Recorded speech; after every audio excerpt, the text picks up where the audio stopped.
A graça de Deus, a paz do Senhor. Hoje eu quero estar falando sobre o uso de calcinhas fio-dentais. Pode uma mulher cristã fazer uso de calcinhas fio-dentais? Fazer uso da calcinha fio-dental por baixo de sua saia ou vestido e manter sua mente pura diante de Deus? É possível conciliar a lascívia com santidade? Vamos ver o que diz a palavra de Deus, que está em Gálatas 5,19, que diz assim: porque as obras da carne são manifestas, as quais são adultério, fornicação, impureza e lascívia.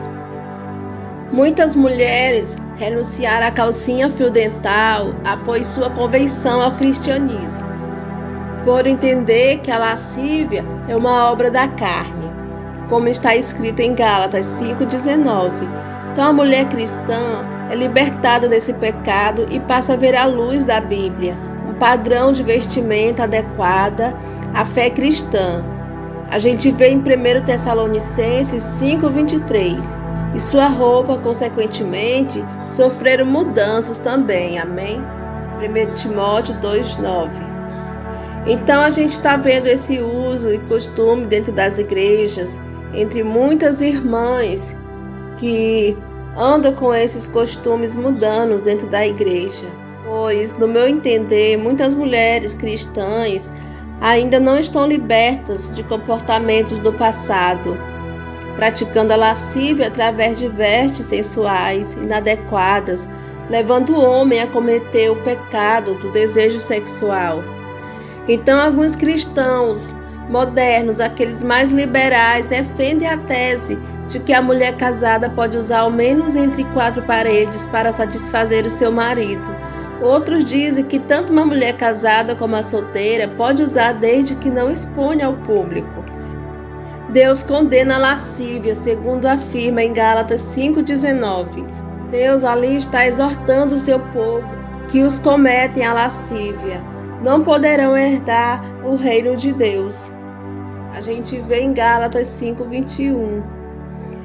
E como uma peça íntima feminina, a calcinha fio-dental é uma traje lascívio e não edifica a vida espiritual, logo se conclui que se trata de uma prática pecaminosa, seja para uma pessoa casada ou solteira. Portanto, a calcinha fio-dental não é apropriado para a mulher cristã, pois a torna indecente. Então a mulher cristã deve se contentar com uma calcinha moderada, como as tangas, ou a calcinha tipo asa delta, estando de conformidade com um traje modesto e com pudor. Em 1 Timóteo 2,9. Observe esta foto, minhas irmãs. Esses 2 tipos são os modelos ideais de calcinha, considerados moderadas para uma mulher cristã. Quanto à intimidade de um casal cristão, é reservada a eles e não ao público. Esta peça minúscula torna uma mulher extremamente sensual, em contraste com a santificação do corpo que ensina a Bíblia, em Hebreus 12,14, Romanos 12,1. Então isso é feito para sensualizar a mulher e seduzir o homem que atenta à cobiça. Em Mateus 5,28. E como já sabemos pela Bíblia que os que se comportam sensuais não herdarão o reino de Deus. A Bíblia aconselha a mulher cristã a usar um traje moderado, com pudor e modestia. A gente vê em 1 Timóteo 2,9. E outra coisa, provoca risco à saúde física. Uma mulher que tem costume de usar calcinha fio-dental corre o risco de saúde, pois a calcinha fio-dental facilita infecções e agrava o risco de doenças. O costume de usar calcinha fio-dental aumenta o risco de feridas em função do atrito com tecido, além de dificultar a respiração da pele e deixa a vulva mais exposta, segundo a ginecologia. Então devemos sim renunciar a esses tipos de vestes. Em Mateus 16,24, que está escrito assim: então disse Jesus aos seus discípulos: se alguém quiser vir a mim, renuncie a si mesmo, tome sobre si a sua cruz e siga-me.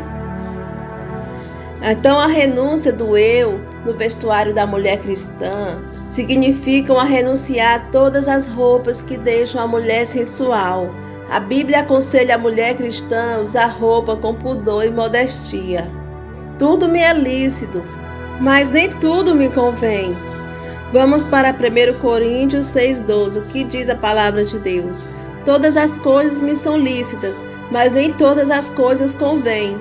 Todas as coisas me são lícitas, mas eu não me deixarei dominar por nenhuma. Que isso significa que é um aviso sobre os perigos da libertinagem.